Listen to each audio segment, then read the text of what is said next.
Hi, everybody. Thanks so much for joining. My name's Talia, and I'm going to be hosting this panel this evening. I'm joined by four really exciting guests. Ben, who you will know from Lost Along the Line, is a wildlife conservationist and activist, and he wrote and presented Lost Along the Line, the film.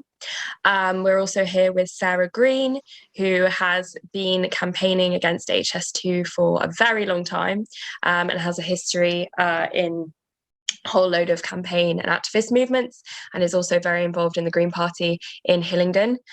We've got Chris Packham, who is a broadcaster who you might know from BBC's Springwatch, has also been hugely involved in the campaign against HS2, as well as a lot of other wildlife campaigning and conservation work.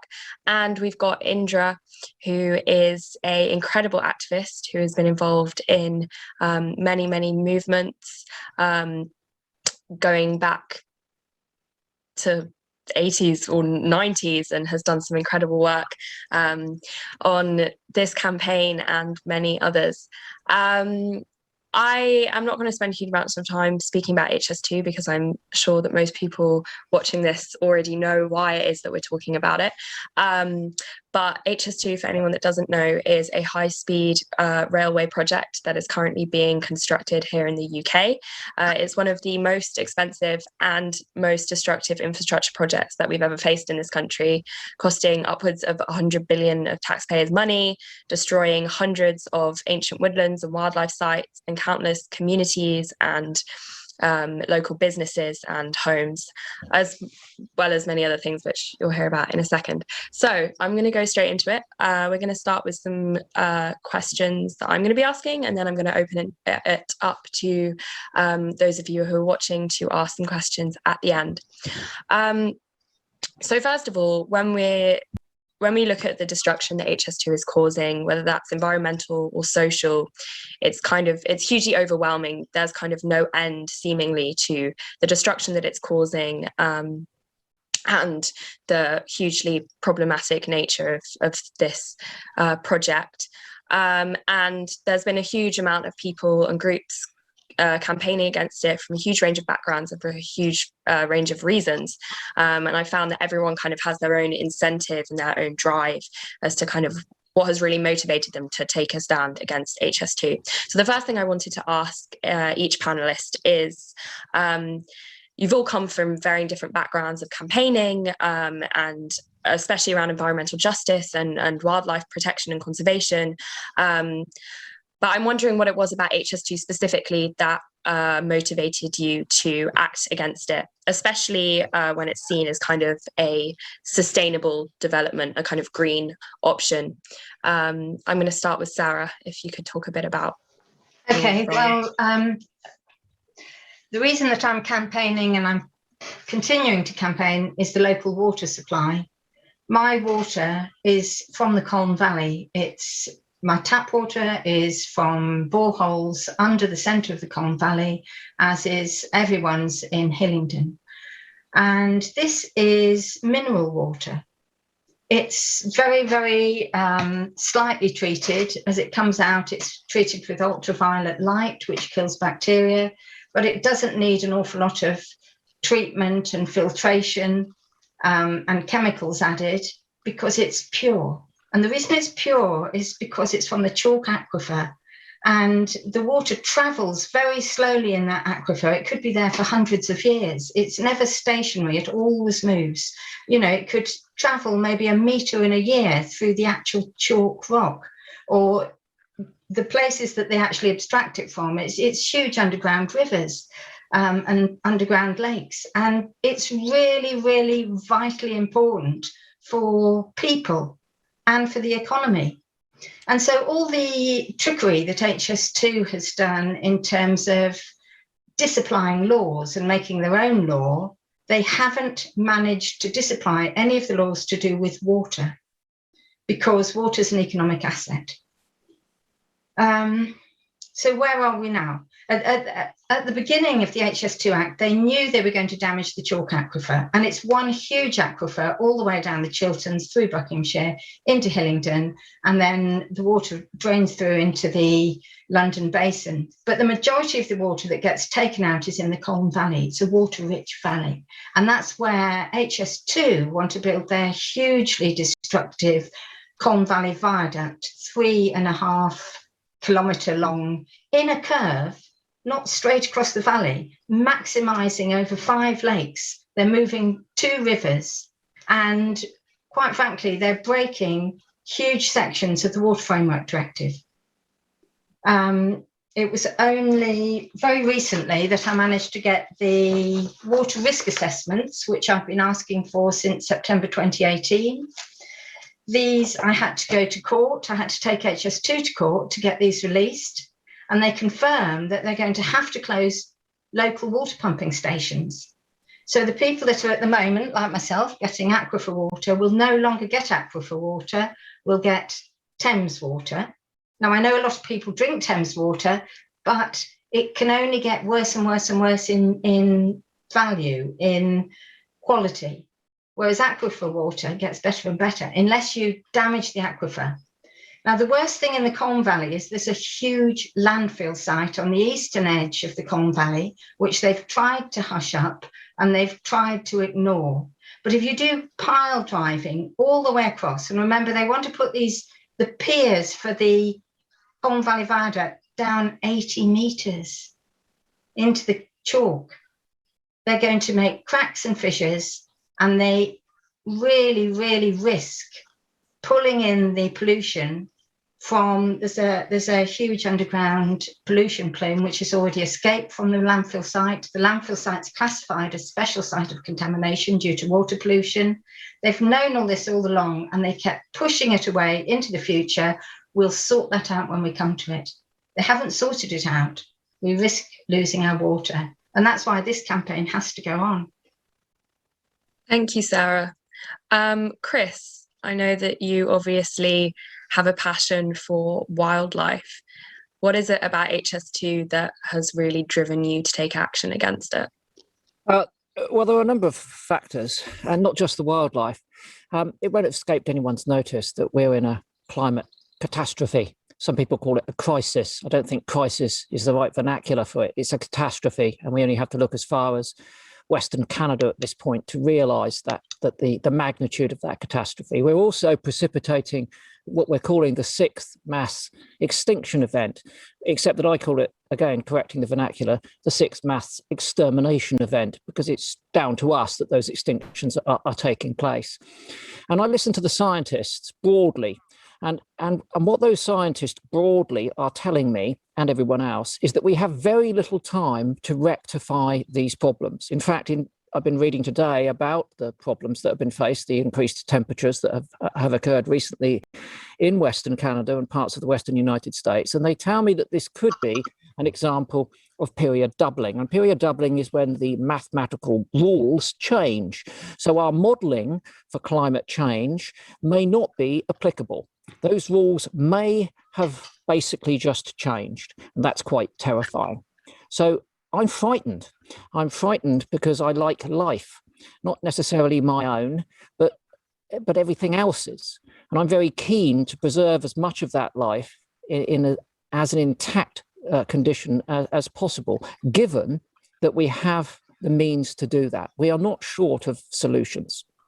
So that's what primarily motivates me. Now, HS2 in particular, I think we have to see it not only as a hugely damaging infrastructure project.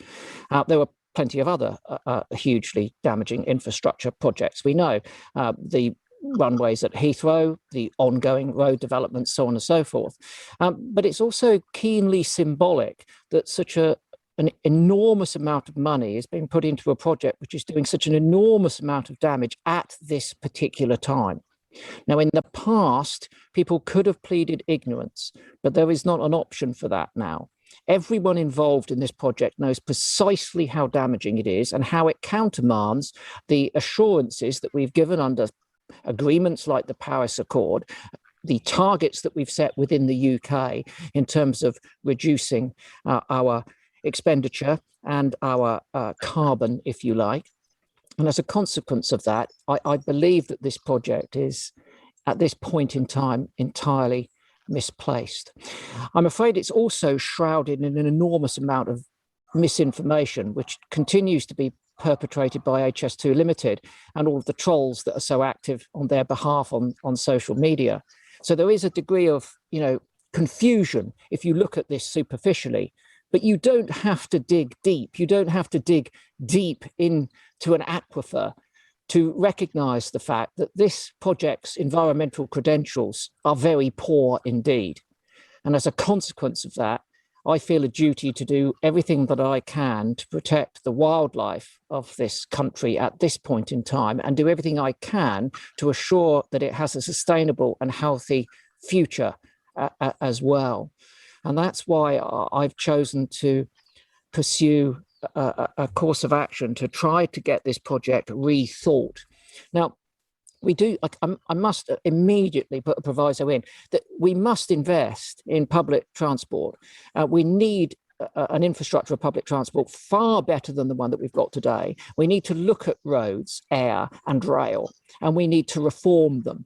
So it's not that we're saying rail is bad. We're not saying rail is bad at all. We're not saying new rail is bad.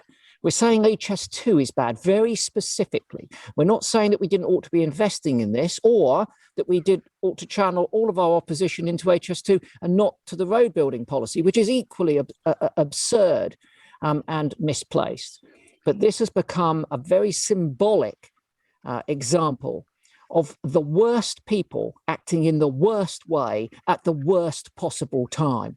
And therefore, it's become very challenging for us to try and effect any form of change. And I'm afraid that those worst people at the worst time, doing the worst possible job, have dug their heels in to the ground, and they've still got their head in the sand. And that means that you and I and everyone listening to this has to take action ourselves. And that's why I've publicly campaigned about this, because we need the public on board in the best possible position to make an informed judgment about HS2 so that we can democratically and peacefully ask for its rethinking. And that's what I've been trying to do and trying to support for the last, I can't remember how long. Thank you so much, Chris. Now, Indra, you've campaigned against countless infrastructure projects and government schemes, including the building of many roads. A lot of people say, oh, why are you, not just you, but those of us who are resisting HS2, a lot of people say, why are you going against public transport? Why aren't you doing anything about the construction of roads? Not realizing that a lot of us are doing both. So why is it that you chose to join the campaign against HS2 specifically? Even though it is seen as a more sustainable option, it's not a road. It's not resisting the construction of more roads. You're on mute. It was because my dog was barking. I didn't want him to interrupt. Yes, exactly. Why go against a rail? I love trains. I really do. And it's really difficult to explain to some of my wonderful train spotter folk. This is not a train. This is not a train. This is not a system that is going to be used by people. It's not a public service. So once you kind of know that, once you know what it's for, once you realise that it's a very posh train that's going from London to Birmingham, pretty much to the airport with no stops, and you realise it's not a train. It's a very expensive shuttle to an airport, which they are going to expand, the Birmingham airport, by possibly 40%. So once you knew that, and also that the rest of the forks that go out also will be equally as sinister, and that this actually is because our economy has crashed. Our economy has crashed because a lot of the foundations or a lot of things that were put in place to govern things like the banks were taken away. So we had a free fall. So us being in a recession is not really our fault. This is to also bail out the construction industry, but that's not why I joined. These were all just things that kind of made me realize why this was an outrageous and winnable, because it's right, project.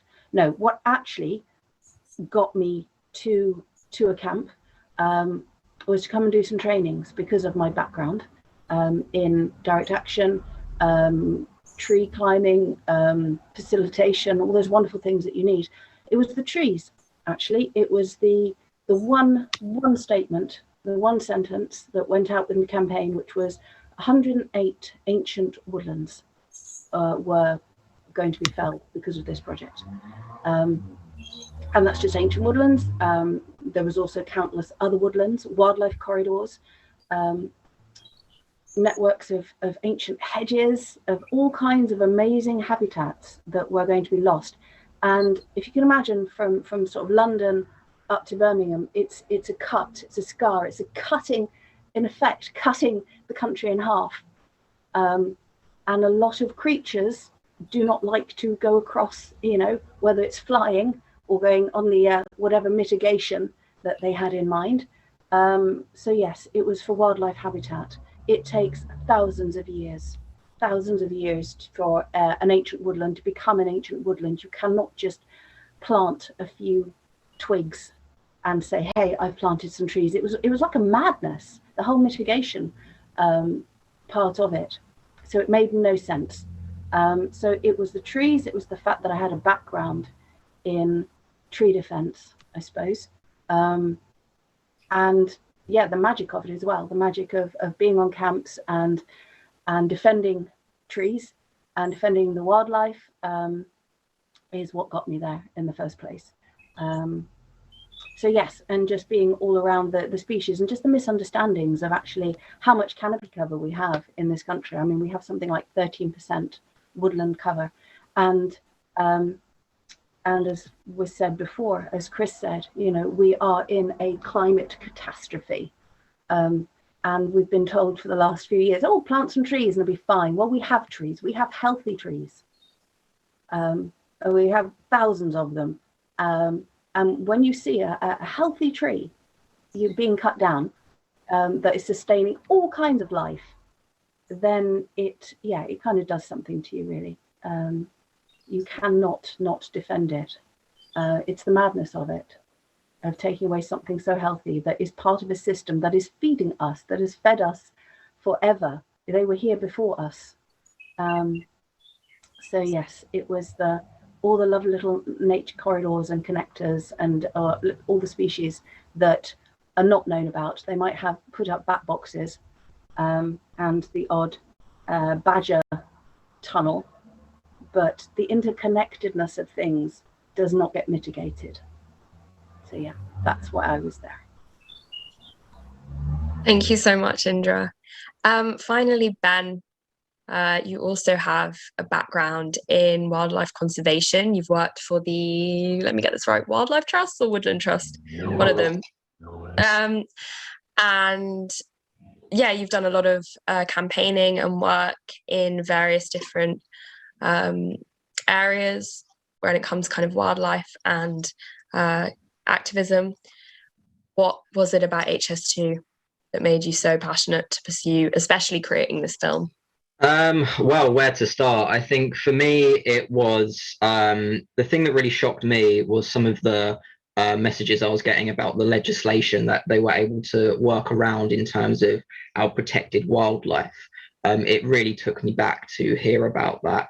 Then eventually in May, I actually ended up going to a camp last year and just witnessing the level of disrespect that was given towards the woodlands when they were being felled, and also the poor results of the mitigation really shocked me and broke my heart. And as someone who has had a little bit of experience in woodland management and what that entails, seeing how these woodlands were being managed or destroyed by HS2 really set me back. And I thought this is something that really needs to be shouted from the treetops about.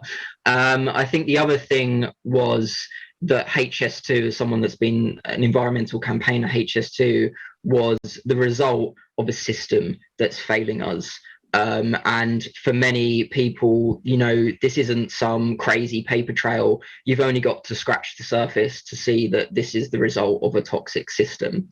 I think that, you know, moving on from that, you know, it was undemocratically decided basically to make this railway. And yeah, I think, you know, those things, as well as seeing the wildlife that was disturbed and killed from this project, is what drove me to campaign against it, and then start to write the film and make the documentary with other wildlife camera operators and wildlife filmmakers.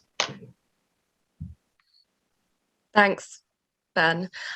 So moving on to talk about the campaign itself. It's a really incredible campaign, and I've, for one, have been involved with it for about 1.5 years now.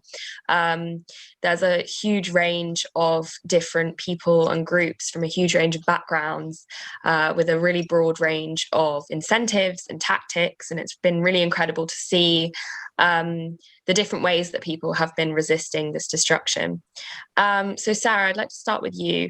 You've been battling against HS2 for many years now, and I know that many of us on the front lines see you as kind of the figurehead founder of the physical defence against HS2 down at Harville Road. And as you've said, you're a local to one of the directly affected areas. So yeah, it's been quite the battle for you, but I wondered if you could talk a bit about the successes and achievements that you have seen within the movement. Oh, that's a really, I mean, so many people have come together. That is the most important thing. And there are people from all walks of life and backgrounds. And I must really give a big shout out to Extinction Rebellion, because just when we thought that we were just going to get walked over and evicted, the first Extinction Rebellion big movement happened, and I went down there and spoke, and then people came and really went up the trees that were going to be destroyed next. And some of those trees had an extra 2 years of life, and that may not seem much to some people, but it was very important to those birds and those creatures for that time. I don't know, nobody wants this project.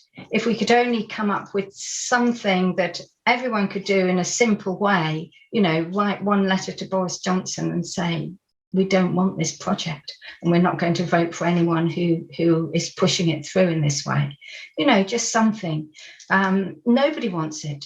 People do support the campaign, but there is, like everyone else was saying, there is so much wrong with the country. There's so much wrong with the world. It's very difficult. People get downhearted. And I think what we've got to do at this point is we've got to keep up the networks. We've got to improve our communications, and I don't know, make more films like Ben's made, brilliant film. And I think when you're going out to vote, really consider the Green Party. We are the only party that have it actually in our policy, cancel HS2. And we won't shift from that position, even if there was a few people shouting. You know, the Green Party will put the environment first, because we know that's the only way that humanity will survive. Simple. I don't know what to say, you know. No, that was great. That was great, Sarah. Chris, you've also been engaged with the campaign for quite some time, obviously working on quite an extensive legal battle against HS2. But you also have quite a unique position, being within the media and broadcasting industry. And I know that there's been a real struggle for a lot of people in similar positions as you when it comes to speaking out against HS2. And I'm just wondering, whether you could talk a bit about those challenges and the silencing that HS2 has kind of enforced on many people and many platforms, and also how you think others in your position that do have a lot of influence, that do have a platform, can do more justice when it comes to speaking out about these issues and taking action on them. Okay, I'm very fortunate in that I have a small voice, and as a consequence of that, I feel a compelling sense of duty to air that voice for good. I try to generate change through creative conversation, get people thinking, and that, I think, is one of the things that we need to be constantly updating our ideas about. One of the reasons that we've struggled to keep HS2 in the media is that we've been doing the same old.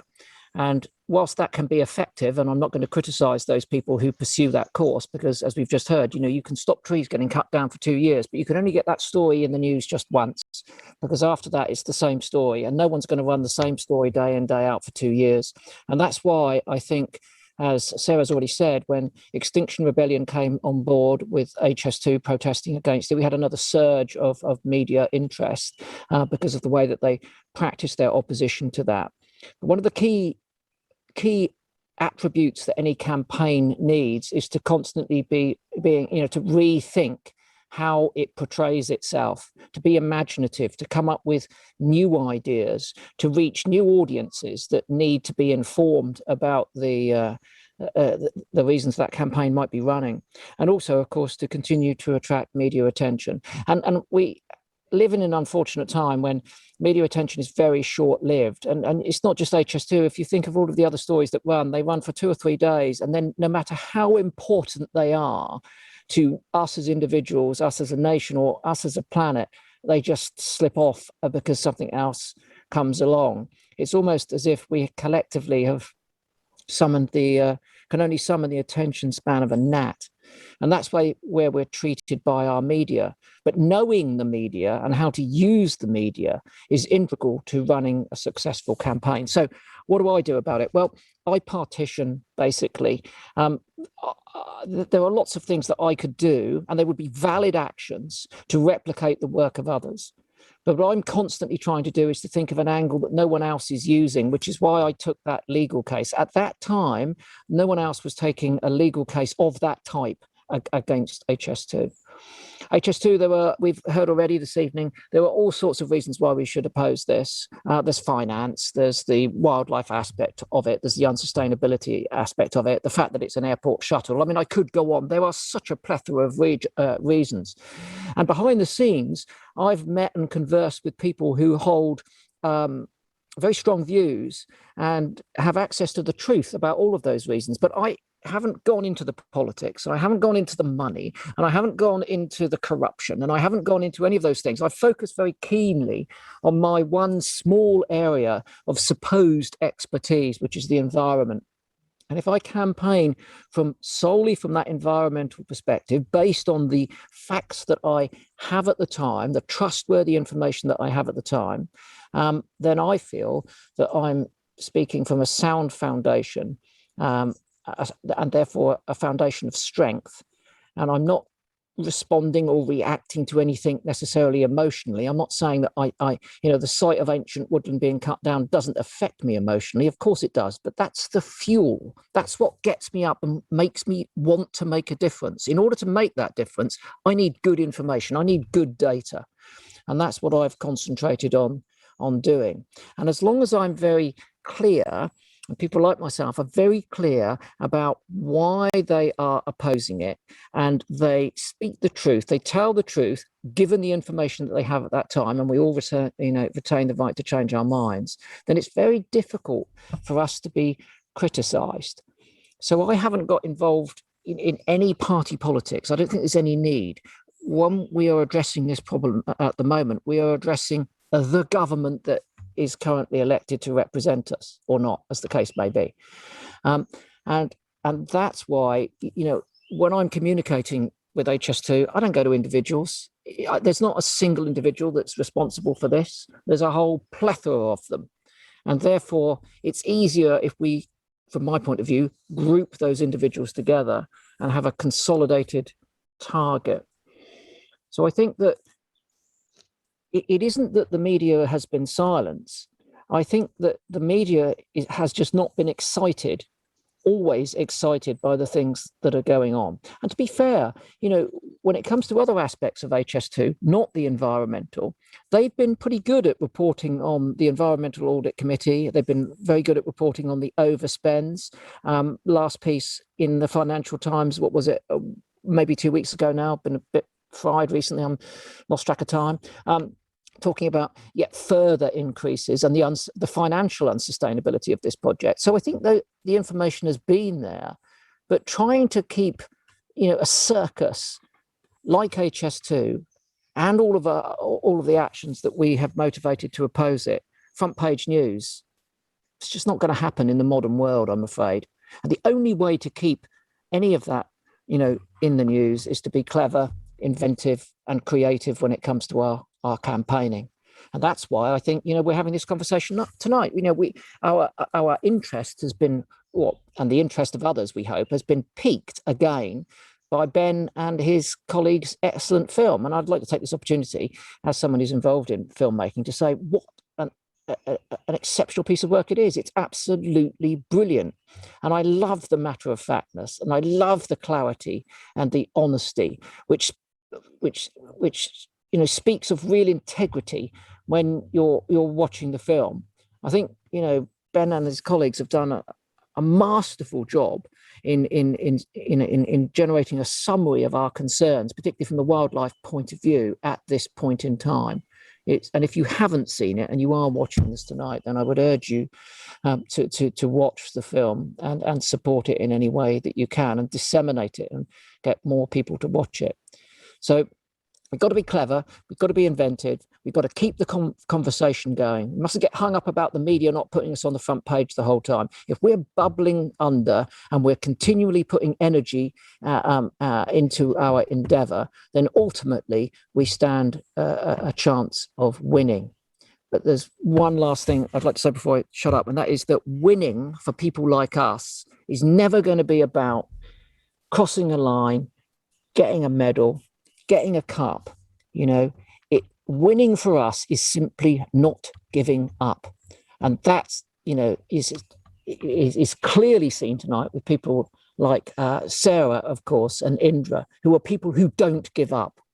They just keep going, and that's all we can do. We keep going with right on our side, and if there's any vestige of meritocracy left in this crumbling democracy of a country, then ultimately we might get a result.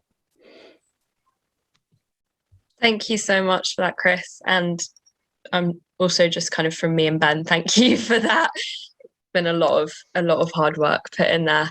So Ben, you have, as we know, a background in filmmaking and a background in wildlife conservation. And I know that a lot of this film was motivated by your frustration at the extent to which the wildlife industry hasn't taken action on these things and isn't seemingly taking enough action on many of the issues when it comes to the destruction of nature.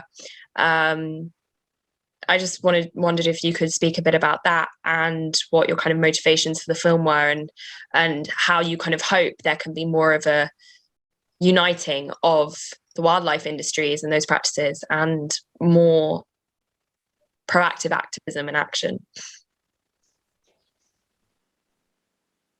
First of all, thanks for the kind words, Chris, and thanks for your involvement with the documentary. It's integral for the narrative.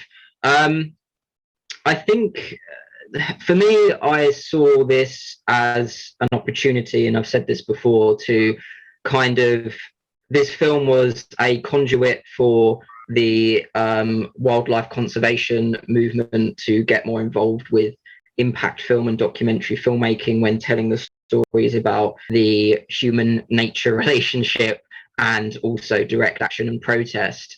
And when I say the human nature relationship, I mean, some of the more positive relationships, like the scene in the film where Chris shows me his favorite organism on earth minus his dogs, and also the human nature relationship that is HS2 and destroying HS2 and the destruction that HS2 has caused, and that disconnection and disjointedness that unfortunately some of society is going through or has to face when, you know, destroying these woodlands and pristine habitats. But also, like I was just mentioning, I wanted it to be an opportunity for the wildlife filmmaking industry to tackle ideologies like direct action and protest. And as much as there's incredible documentaries being made, you know, rather than having more blue chip documentary filmmaking, we wanted to highlight what was going on along the line in terms of the direct action and how mass movement can help protect biodiversity. And I have to again thank Jimmy, who helped directed the film, who's one of the most humble and most talented cameramen, camera ops, and wildlife cameramen I've met, and everyone else that got involved with the film, because they said, you know, this is the story that we want to be tell. There are movements in the industry at the moment. I have to thank Filmmakers for Future Wildlife, Film Strike for Climate. If it wasn't for those individuals in those movements, we wouldn't have been able to make this film possible, because they stood up and they said, you know what, yeah, we wish we were making films like this currently. But there is, unfortunately, in some cases, not all the time, a bit of a hesitance for, you know, making content that is, you could say, is politically charged. But I think what is important as well is a unity with wildlife conservation. I'm not saying there isn't, but you know, we want to see you know, those involved in direct action and protest alongside NGOs. We want to see people from the wildlife filmmaking industry all coming together as one common goal to basically try and curb what is the ecological crisis in this country. I think, you know, that was one of the things that I remember Chris was trying to achieve when he did the Walk for Wildlife back in 2018, which we were talking about, you know, being able to see you know, the fox hunt saboteurs next to the RSPB and individuals from the Natural History Unit, and there was a number of different people there, and I think if we all have the common goal of, you know, working together to try and protect our wildlife and our environment, then that would be a much more it's a future that, you know, is maybe a bit more plausible. But there is a lot of incredible work happening at the moment that I don't want to, you know, take the light off of. But I think that's what we were trying to do when making this documentary. Basically, yeah. Cool, thank you. Indra, I'm going to come over to you now and hope that Kelpie sits quietly. So obviously, speaking about kind of the campaign, the broad campaign, it's, as we've heard, there are so many different aspects to it, and there's been so many different means by which people have taken action on HS2. And a very one very important part of that has been the sites that you and me met through, and that we've both spent the past however many months and years living on. And obviously this is kind of diverting a bit, but we've seen kind of a lot of brutality and a lot of kind of suppression of our freedoms to protest, especially over the past year. And now we're facing this police and crimes bill that the government are trying to implement. And it's obviously going to pose a huge threat to many already vulnerable groups, but also to our freedom to protest and our freedom to occupy spaces in protest and to trespass as a form of protest. I'm wondering if you could just talk about this and how your experience of an activist has kind of informed your understanding of why this bill is so dangerous, especially when it comes to resisting projects such as HS2. Well, it was invented because of projects like HS2, because people are actually standing up. But I've actually got to say, so a couple of things, which might be a bit controversial, is one, we've seen it all before. So 1994, the Criminal Justice Bill, and you quite rightly said, I have been doing this a while. And it was doing the same thing. So it was the rise of direct action. It was the rise of, unions were still not crushed. And also free parties and raves. So there was criminal justice bill was brought about to crush all these things. So we had trespass laws. So before, in my day, when we were on road campaigns, it was a civil matter still to trespass. So it was up to the landowner, whereas criminal trespass was then made criminal, which meant it automatically became a police matter. Just to say that basically by 1996, we had the biggest road campaigns. That's 2 years later. We had the biggest road campaign that there was, a cumulation of all the different road campaigns, which have been going for maybe 4 or 5 years. With the first round of government infrastructure project, of which HS2 and all the road programs are at the moment. And so it didn't squash us. It didn't turn us back. It just made it easier for a small amount of police to have more powers. Now, the other controversial thing I'll say is actually the police don't want it. What the police want is more wages and more police. More people. This is a very typical response of the government to say, well, we'll just give you more powers and then you can do more, with less people. So actually, it's a bit more of a stick than a carrot, I suppose, but it's something to threaten us with. They threatened us with it in the 90s, and a lot of people did get scared. But there was also massive movement that came behind it, of everything from New Age travelers and punks to counterculture. It was the counterculture. It was the rave scene. It might have stopped a few raves, and I must admit, the people with the big sound systems, then a lot of people left the country. It was so sad. I still grieve for all my wonderful comrades that just hit the road again, and that's the worst thing. And I really hope that doesn't happen here. Is that people get put off because they think, oh no, I'm going to lose my stuff or my whatevers. Is actually an incredibly difficult thing to impose, to enact. They might do it on various parts of what we do, but it's carry on regardless, really, like it was back in the 90s. The worst thing is this is it's the racism of it, with the travelers, and also making encampments automatically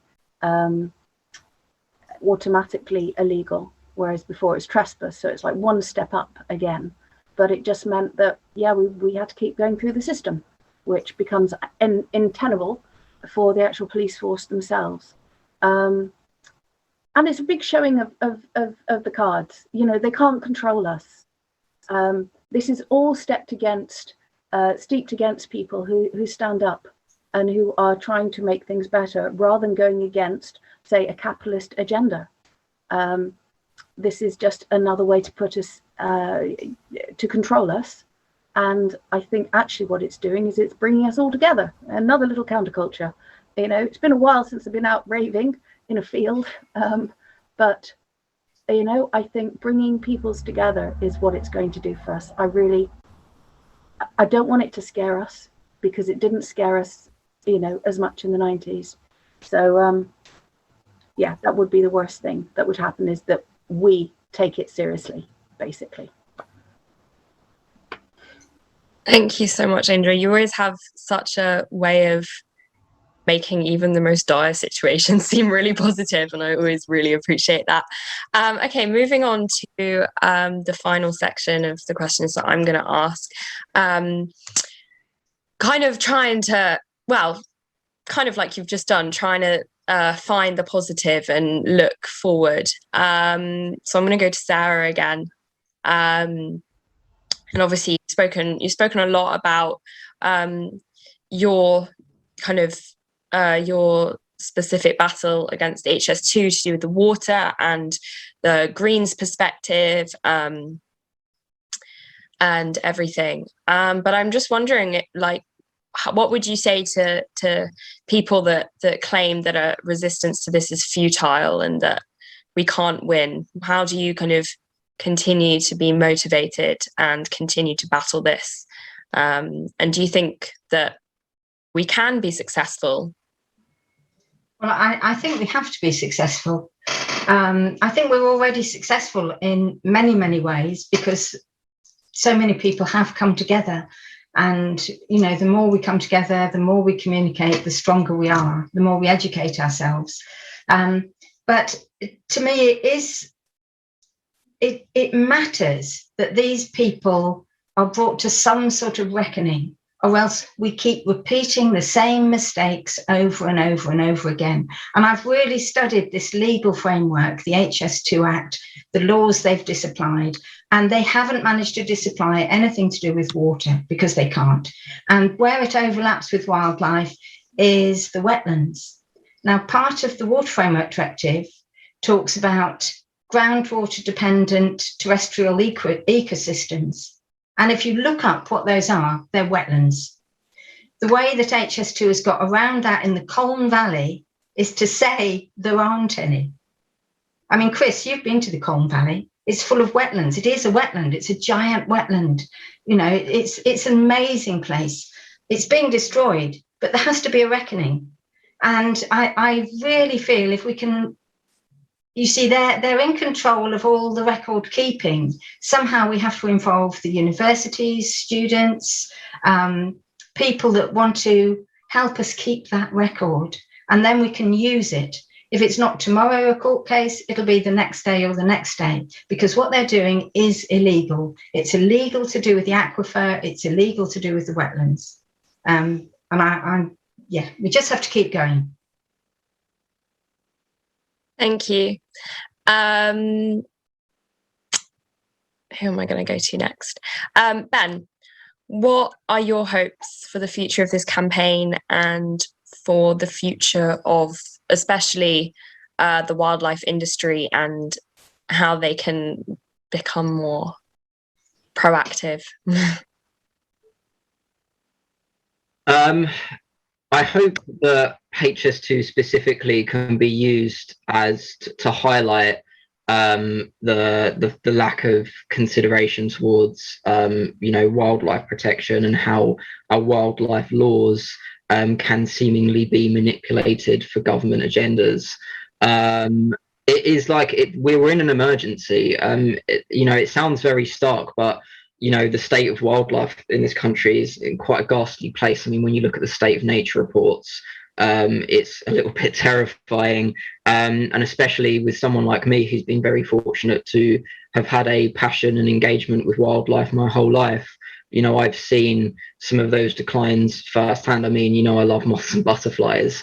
And even this year, I've seen a distinct decline in moths and butterflies in my back garden. It was a really bad year for insect emergence, and I'd had sea blue tits nesting in some of the same spots for years and years and years, and it was a really poor year for blue tits, which is one of our most common songbirds. So it is very worrying, and like I said earlier, I'm hoping that this can be used as a mechanism to highlight that further. Like I said, HS2 isn't some crazy conspiracy. You've only got to read into it for a couple minutes to know that it is a product of a system that is failing us and further perpetuating more damage towards our environment and our ecosystems as a broader sense. I guess not even just in the UK, but across the globe. So that's what I really hope for it to achieve. Like I said, I would really like to impact film in terms of how that's going. There's always brilliant impact documentaries being made, but I think it would be really great to see more broadcasters and distributors taking on some of those stories about what it means to protect biodiversity and wildlife in this country, and how protest and direct action and acting now is a key part of that. I mean, that's one of the reasons why I find it terrifying that this bill has been passed through Parliament yesterday, which will limit people from protesting, which is like a democratic right. Protest is key for protecting our biodiversity. That's something that I realized, especially during my time in wildlife conservation, as much as there is incredible scientific work being done, it came as a rude awakening to me that there isn't going to be a miracle paper. There's not more research that can be done. No matter how much I go around and try to survey moths and butterflies, our government knows the science, and what history has proved is that mass movement can make an impactful difference. That's why I have so much appreciation for being able to meet people like Sarah and Indra, who have been going, like Chris has said, and holding our government to account, because quite frankly, we're reaching tipping point. And I'm hoping that this can, as Indra put quite positively, hopefully bring more people together in fighting for our wildlife and environment, because although there's different methods of doing it, we need to give our wildlife a voice, and sometimes you've just got to make some noise and shout when systems are trying to be put in place to contravene our wildlife protection laws, which is just horrific as a conservationist. So yeah. Thanks. Chris, this is kind of slightly one that I wanted to ask. Do you think that there is hope for radicalizing those in the public eye, whether that's in the media or in broadcasting or in politics, or, well, maybe less so in politics, but those are the platform, those in the public eye? Do you think that there is hope for getting people to start challenging the systems within that they work in? And how do you think those of us in the public can encourage people like yourself with a platform to start taking more radical action in situations like this? Well, do you think I'm radical? Because I don't. I think I'm reasonable, and I think everything I do is reasonable. It's seen as radical by those that I don't share opinions or views with. They're the ones who would say that I was radical. I base my arguments, as I've stressed before, on reason, and generally that comes from the scientific understanding of the situation. And as Ben has said, there's no ambiguity about the scientific understanding of the fact that we live in one of the most nature depleted countries in the world. I think that people like myself don't need any encouragement from the public. I get up every morning, and I get up early because I'm hell-bent on making a difference before my time runs out. Ben is a lot younger than me, and I'm rather envious of that, because he's got more time to make a difference. So how can I combat my envy? Well, my mission every day is to work harder than Ben, but he's a very active and creative young conservationist. So that means that it's quite tough. So, I recognise that on my watch, on Sarah's watch, on Indra's watch, we've lost so much, and I'm not comfortable with that. And I think that's one of the things that the public, if you like, need to communicate their dissatisfaction to other people who might need a little bit more motivation than myself in order to stand up and be counted. The fact is, we haven't been there doing the right thing in the right way. And okay, we could come up with a plethora of excuses. Our, conservation NGOs in this country are a bit like a dysfunctional family at times. They don't work effectively together. They don't, do some of the things that they ought to do. They don't take the risks. They don't stand up. They don't, as much as I tried, as Ben said, to get them to stand shoulder to shoulder in 2018 with the Walk for Wildlife. And that was the underlying reason for that, to cram all of those people who do have a commonality of concern about the health and well-being of our landscape and everything that lives in it. They still don't communicate with one another to the extent that they are, as powerful, as effective as they could be. They don't act maximally. It's desperately frustrating for people like myself who have affiliations with those NGOs to see them acting below par. So that's one thing that we need to change. Essentially, if we pay a membership, then I think we have ownership of some of those NGOs. And we have just as much right to ask them to do what we want as we have to ask our government to do what we want. So if you're dissatisfied by the way that some of those NGOs are acting, and you are paid up as a member, then communicate your dissatisfaction in a polite, reasonable way and ask them to be more proactive. But having said that, I think in the last few years, say 3 to 5 years, some of those NGOs have been a little bit more forthright in their views and a little bit more, what should we say, cavalier. And that's been a really healthy thing. But, you know, as much as we live in an age of wretched celebrity, I don't think that, you know, celebrities are necessarily, or people in the public eye, as you put it, are necessarily those that need to be at the vanguard of this. What we need is broad public support. And the only way to garner that is to educate that public with the sound, you know, facts that we've got to bring them on board. And we know, again, through scientific research, that if we want to change an established norm, which is wrong, we need 25% of our population to change their mind. And then the rest cascades. And so I suppose when I do get up early in the morning and compete with Ben to expend energy to make the world a better place, one of the things that I have as a fuel, aside from the wildlife that I see and love so much and want to protect, is a heartfelt conviction, not optimism, but realism, that I think that we will get to a point, whether it's with HS2 or whatever the next infrastructure horror happens to be, but we will get to a point where we are hurting enough to take action. You know, if we were living in Western Canada, if we were people who were living in Australia, if we were in that drought in California, if we were in those parts of the African and Indian subcontinent, which are drying out and we don't have any food, if we felt the thorn in our backside, then the complacency that we see in the UK and in those who we've elected to represent us wouldn't be as flabby as it is at this point in time. Because the human species, for all of its intelligence, adaptability, and resourcefulness, is not very good at prevention.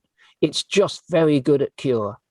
And so what I see, one of my duties, what I see one of our duties at this point in time is triage. You know, we've got a broken system. And what we're trying to do is keep enough of that system, our ecosystems, our living world, alive, so that when the time comes, there's enough there to rebuild it, restore it, repair it, reintroduce it, exercise all of those tools that conservation and environmentalism has to make a real and meaningful difference. But it does, at this point, you know, sometimes seem like a Sisyphean task, particularly for long-standing, you know, campaigners like Sarah and Indra with remarkable tenacity, you know, that, you know, that's what I said before, you know, we mustn't get into our minds we're ever going to win. We're probably not going to be here. Well, I'm not when we get close to winning. But what I'm concerned about is Ben being there and making sure that he has a chance to be close to winning, because I think we will in the end. Cool. Thank you so much. Indra, I'm going to go to you lastly. How do we engage people? How do we motivate people? You've been working on that for quite some time for various different causes, and it seems to be the key question and the oh, you're muted again.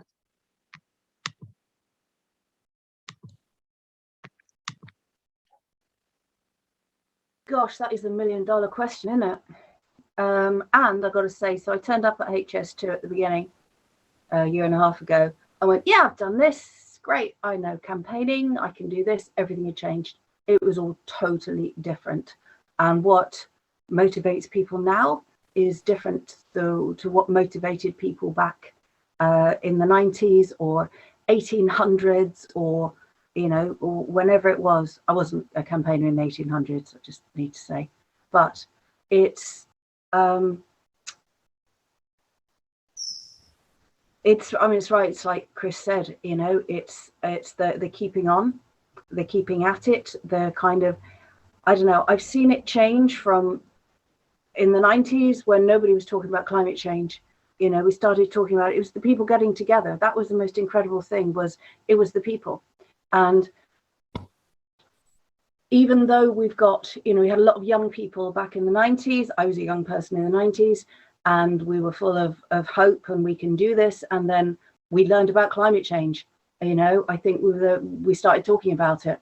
It's before even the first IPCC report. And it depressed a lot of people who had been campaigning, doing direct action, when all else legal systems failed. Out came the direct action, and it was great. And we motivated each other because we were there. There was a chainsaw, there was a tree. We knew what to do. You get yourself in the middle of it. And that motivated us because we could physically do something. There was nothing worse than knowing something is happening and thinking there is nothing we can do. There are so many people then and now who are kind of like, it's a done deal. And they feel so tied up in the system that they're in, that they've paid the king's shilling, if you like. They feel they've got a part of it, that they can't get out of it, and they can't do anything, and that is the worst thing. So that's like the demotivation, if you like. The same as I saw then is the same as I see now. This is people stepping out into a field and physically doing something. It does something to you. It motivates you.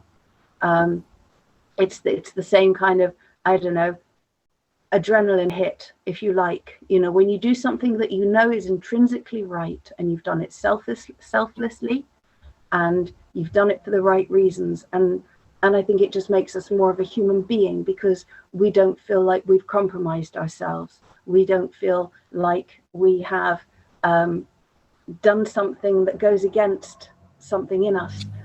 The one thing I know, the only thing I really know, is that life wants life. That's the one biggest thing that this whole journey has taught me, is that cracks in the pavement, grass will grow. A seed wants to grow, it'll grow towards light. It's the rule of the universe. It's pretty much our only rule as far as I can see. And it's the same with people. And when people, they do an action to save something outside of themselves, they are reaching towards life. Whereas, I don't know, they're driving around in a fast car, or they've just, got new bonds, or, something else they're doing which is not life affirming. And they know that. This is a total life affirming thing. And it turns us into a human being again. We got this term on camp, rewilding. We rewild ourselves. A lot of it is about walking barefoot, and eating hand to mouth, and knowing where our food comes from and where our water comes from. There's a lot of that, waking up with the bird song. But it's that motivation of knowing that you're doing something that is intrinsically human, that it would be the same. You're connected throughout history to how humans were. It is a survival thing. We are proper survivalists. It's not about hiding our money and moving, to an island. This is actually about how humans can help each other and reach out. We're not individuals, believe it or not. As a community, we live as a community, and you can help each other. So it's the more people, I think, search for something that is missing inside of themselves, the more they realize how much is slipping away with nature, with this planet, our home. And the more they can connect. When I say connect, I mean like fall in love with nature again, and realize that we're part of it, that we are intrinsically woven into it. Nature will probably do quite well without us, but we need to feel how we are connected to it, I think. Before we, and I think that's the greatest lesson right now. And I think that's what is, has to happen, is we have to get, we have to defend stuff, in this country. So we're lucky in this country. We don't have to, go out and get our water, or defend our territories, or defend our homes, but when I'm not saying everyone has to live on camp, but we're defending something all of a sudden. And when you're defending it, you love it, and you realize what it'd be like if it wasn't there anymore. I think that's what we've basically just got to you've got to keep doing, or start doing, is realizing, what if it wasn't there anymore, and defend it, and yeah, and then I think we'll remember what it is to be a human being again. Thank you so much, Indra. Yeah, there's a lot of appreciation for that in the comments coming up. And I'm now just going to open it up to those of you that are watching. I can see all of your conversations going on in the comments, so please do send through any questions now. A few that have already been coming through are around what people can do themselves as individuals, and especially there's been a lot of comments highlighting how kind of useless a lot of MPs can be, and how petitions don't often do much. And those are kind of two of the things that we're often told to do when it comes to taking action on issues such as HS2. But yeah, I'm just going to go round, and if I could ask each of you to just give one suggestion for an action that someone at home can take against HS2, whether it's specifically against HS2 or even just something similar. What would that be, Sarah, starting with you? Okay, well, I would say go and visit Denham Country Park and record. What we do need to somehow organise is somewhere people can be sending all their recordings, and we need to keep a record of what is being destroyed and the value of what's being destroyed. At the moment, we've got a beautiful country park. It's a wetland, so take your wellies. The water's getting deeper and deeper because HS2 keep taking trees, and they keep filling in really important ditches and places where the water runs. So it is flooding in a lot of places, and some of the paths you'll find blocked, and some of the bridges broken, all by HS2. But there's still places to go. You can still go and really look. And then if people want to actually spend time, there's a small camp there that really welcomes visitors. I'm just going to jump in there. I don't think that the Denham camp is it is active there. That's any the whole longer. point. That's why we need people there. There's someone there at the moment. There's someone there every day. It's on the side between the canal and the where the work site is. The other camp was the other side by the river. This is not in an injunction zone. It's a perfectly legal place to be. It's been occupied for the last year, and it's very near where people have been living in those woods since 2016, to be honest. In different ways, but there's a camp there. It needs support. It needs people to visit, and if anyone wants to go and stay there, or if just people want to go for a few hours and really look round and see what is exactly happening. The reason it's crucial in Denham Country Park was because HS2 have a right to practically all of the land there, all the land between the river and the canal. It's a huge stretch of land. Now, I went in the petitioning process in the House of Lords. I spoke and I said, I want that piece of land taken out of that land trace. They've got no reason to have it. And I was ignored. The reason that they said they wanted, in case they want to do more mitigation for wildlife. I'm sorry, it's a wildlife nature reserve now. Everything they do will destroy. So the more people that can go there and either spend time in the camp or just record what is there and tell officials and tell people there's no reason to take any more of that country park and destroy it. Because I know someone has plans for all of that land, and yet it's a nature reserve. It's a wetland nature reserve. It is fully protected. And if people can go there and join in, and have a lovely time, because there is some nature still left there, and it's wonderful, and it needs protection, because HS2 will want to take the lot. Thank you, Sarah. Ben, over to you. What is the one thing that you suggest people can do to take action? Yeah, first of all, that's really interesting what they're saying about Denham, what you said about Denham, Sarah. In fact, there's a huge golf course full of monocultured grass next to that area. Bit of a hint there, HS2.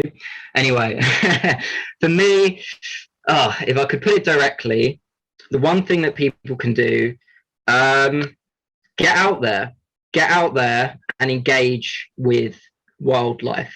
And it's something that I've heard a lot in wildlife conservation. But to know it is to understand it. To understand it is to care for it, and to care for it is to love it. We can, fight this battle against this system that is destroying our environment and our ecology. But at the end of the day, unfortunately, it comes down to that disjointedness and disconnect with nature that some of society have. It seems a bit. It comes as a concern to me for me to say, sometimes I feel like it was a privilege for me to have spent the amount of time in nature that I did as a child. My mum and dad nurtured my passion for wildlife, and that's one of the things that I'm most grateful for. They've put a roof over my head and supported me, but that is something that I'm dearly grateful for that they did for me. If you are a parent, go out, rewild your child, rewild yourself. This is very integral. Like Indra was saying, an important part of rewilding is rewilding ourselves, connecting ourselves with nature. If there's one thing that you can do right outside your door, hopefully, depends where you live. I'm very fortunate to not have an ancient woodland not too far from where I live, but get out there and throw yourself out there. Even if you want to go in your garden, I know I go on about it, I know I say it all the time, do a moth trap. It's really simple. Bring the nature to you. It's the perfect time of year where you can see some outstanding, colourful species of moth. A moth trap, I know it can be quite expensive for one, but you can just get, a bulb, see what's going on. Just sit there in your garden, just get out there, throw yourself into some wildlife. I mean, that's step one. Thanks, Ben. Chris, how about you?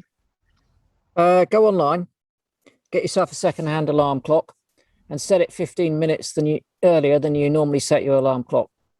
That'll give you 15 minutes extra of your day when you're awake and able to do something, rather than just sleeping and achieving very little, other than perhaps replenishing your metabolism slightly. But if you're lying down, you don't achieve anything. If you're up and about, you can get things done. And in that 15 minutes, just pledge to empower yourself to make a difference in some way, shape, or form. And that could be simply sharing some posts or tweets on social media, build a community, share your concerns, communicate with other people, feel empowered. I mean, that's the thing. They are not going to do it. They're not going to fix it. We are not going to fix it. That's us on this Zoom at the moment. We collectively are the people that need to fix this. Us, all of us. So do join us, but that doesn't necessarily mean you need to go to a camp, because if you can't get near a camp, and camps aren't your sort of thing, it doesn't mean that you can't contribute.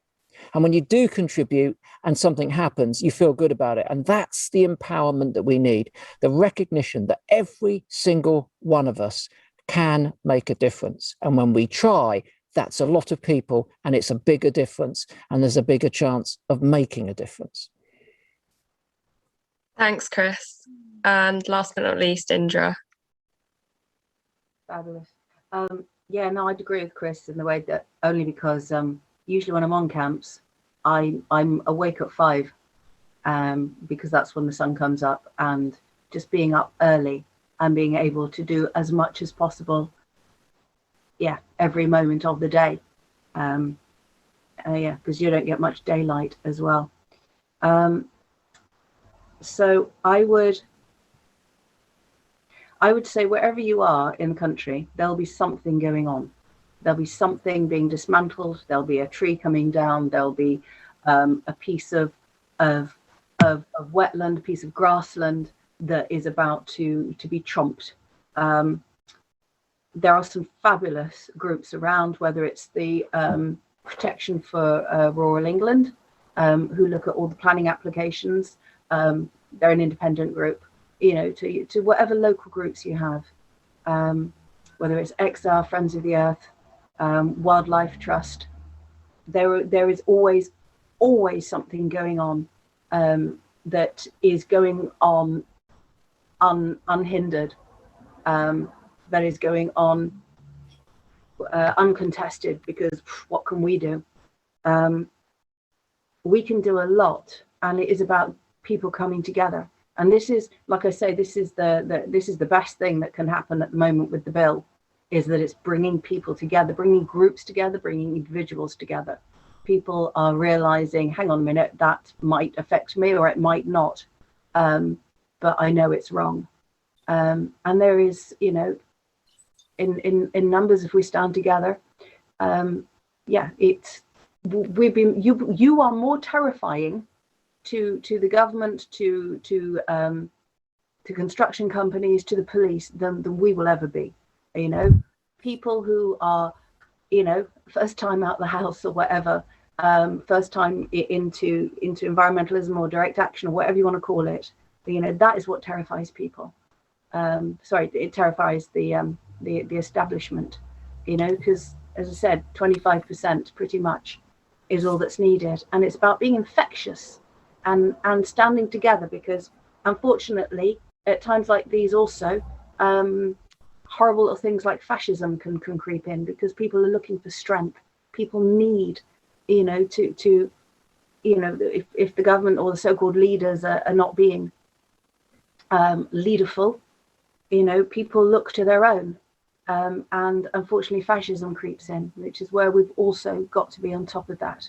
You know, we've got to keep it communal, we've got to keep this non-hierarchical, we've got to, yeah, keep it human basically. So yeah, and also I bet that there'll be a roads program, there'll be a road program, road campaign about to start near you as well, because this is another big infrastructure project. Basically the banks lost our money, so now the environment is having to pay the price. It's what kings have been doing for hundreds of years. You know, they make the environment pay. So yes, there'll be a road campaign near you, even if it's just, if you know, to visit it, to go say hi, to go see the woodlands or the piece of land, or to support them in some other way, because those are people that do want to stand up for it, and they just need to know that they are supported. They need to know that there are people there. You know, at least it can be quite isolating, you know, but the more people know about it, the more we get together, yeah, the scarier we will be. Thanks, Indra. I'm noticing we're running out of time and we've got a huge amount of questions. So for any kind of general questions on HS2 and the campaign to it, I suggest people go to HS2Rebellion or StopHS2, either on social media or online. A few people asking about Ben's film. We were going to show it as part of this panel, but it would have been a very long panel. But you can watch the film. It's now up and live on the website, which is www.lostalongtheline.com. You can see our little logo in the corner, so hopefully that'll give you a bit of an idea into that. I'm just wondering if there's a lot of questions here that I don't think we usually have time for.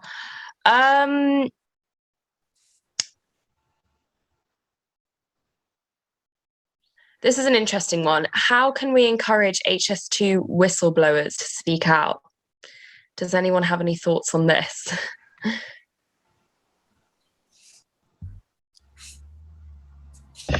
Watch the documentary if you work for HS2.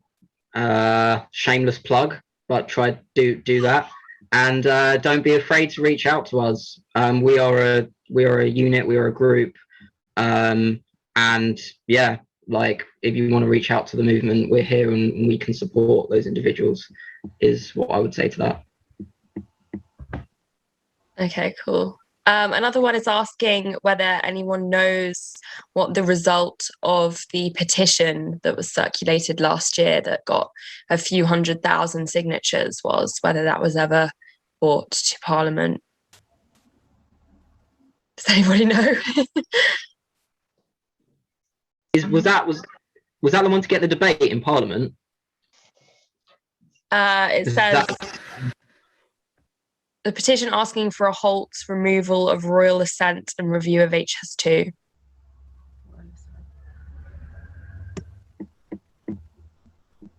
Well, that brings me to a point that unfortunately phase 2 has been given royal assent.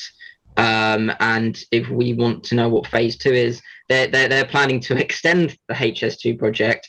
I mean, there's still potentially a chance that the phase 1 won't go ahead because it's so poorly planned and ridiculously expensive, but they want to expand this project even further into the country, destroying even more pristine habitats in something called phase 2, which kind of forks out above phase 1. So I think it's really important to mention to people that there still is a chance to campaign and stop phase 2, that the work for that has barely gone ahead, if not at all. So but yeah, I think that was to try and stop phase 2, I believe. I could be wrong, but that's the current place that we're in with phase 2.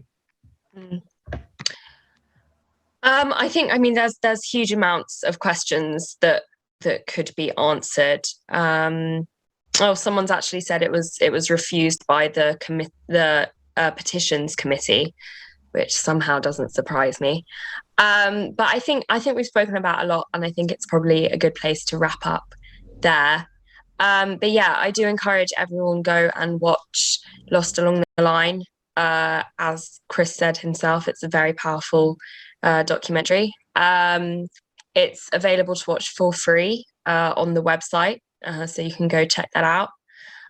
There's a huge amount of information and resources about HS2 and about why we should stop HS2 on HS2Rebellion's website and social media, on StopHS2's website and social media. I know that Chris also has a fair amount of information as well on his own social media platforms. There's plenty of information out there. I think get informed, tell your friends, tell your neighbours. That's really important. Yeah, I don't know if any of you have any kind of parting words that you'd like to finish on. I'll offer you a parting word if you like. Go on then. Because I'm about to go indoors because I'm freezing cold and rather damp. Don't be under any misapprehension that we aren't moving into a phase where we're making a last stand for life. And you can choose where you're going to be when that last stand is happening. You can be on the hill with us, or you can be somewhere else fiddling whilst the planet burns. I know where I'm going to be, and I think many of you might be coming. So bring your wellies because it's bound to be raining. But you'll need to stand up and be counted at this very important time in our planet's history. Let's not let ourselves down, and let's not let all of the life that's struggling to exist on this planet down. Let's do the decent thing and do the right thing and stand up for that life that we cherish so much on our planet. I mean, I couldn't have put it any better myself, and I think that's a really great note to end on. So thank you guys all so much for your time and for speaking and for all the incredible work that you all do in different areas. And thank you to everyone that's watched. Please go and watch and share the film and share these campaigns. Oh, yeah. Sorry, Talia, I'm just going to do a shameless plug at the end. Of course, if you want to help out in the campaign, you can visit the website, and there's a get involved direct action section, whether that's getting involved with NGOs, being able to contribute to the camps, head to the camps, donate to the camps as well. If you specifically want to support the film on the website, you can actually now download and print a poster if you want to put that up somewhere locally or in your window. The other thing that would be really helpful as well is that as much as we've had an incredible team of people be able to create this film, we need to help publicize it. So again, if you could share the poster, share the film, share the website. There's also a donation page on our website, which is just lostalongtheline.com/donate. And those proceeds allow us to submit the film to film festivals, because there's usually a fee for submitting it, and book screenings. There'll be screenings happening across the country, some outdoor screenings as well. So if you follow us on social media, you can see where we'll be doing screenings and people will be coming along from the campaign. So yeah, I just thought I'd put that out there quickly. Sorry to interrupt, Talia. Just a shame. Cool. That's all right. That's all right. Yeah, I think we're going to wrap up there. So thank you again to everyone and to everyone watching. I hope you enjoyed. And yeah, we'll hopefully not see you all soon. See you soon. Yeah. See you on a camp soon. Yeah. Thanks, everyone.